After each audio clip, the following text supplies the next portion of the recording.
வணக்கம்ங்க. இன்றைக்கி நம்ம வீடியோவில் ஆட்டு எலும்பு ரசம் தாங்க செய்ய போகிறோம். இந்த எலும்பு ரசம் உடம்புக்கு ரொம்பவும் நல்லதுங்க. சளி இரும்பலுக்கெலாம் ரொம்பவும் நல்லது. இந்த ரசம் சாதத்தோடு சேர்த்து சாப்பிட்லாம், சூப்பாகவும் குடிக்கலாம்.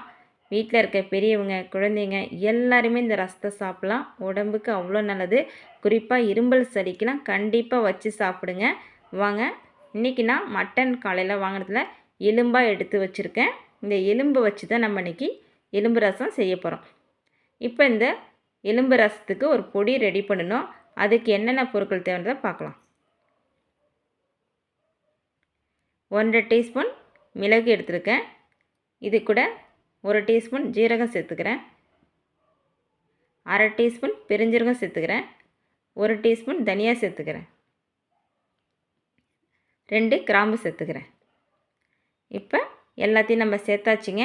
இது எல்லாத்தையும் நம்ம ஒரு பவுடர் ஆக்கிக்கலாம். அவ்வளோதான். இப்போ நம்ம குக்கரில் மட்டன் எலும்பை சேர்த்துக்கிறோம். இப்போ நுணுக்கி வச்ச அந்த பொடியை சேர்த்துக்கலாம். இது கூட நம்ம ஒரு மீடியம் சைஸு பெரிய வெங்காயம் கட் பண்ணி சேர்த்துக்கலாம்.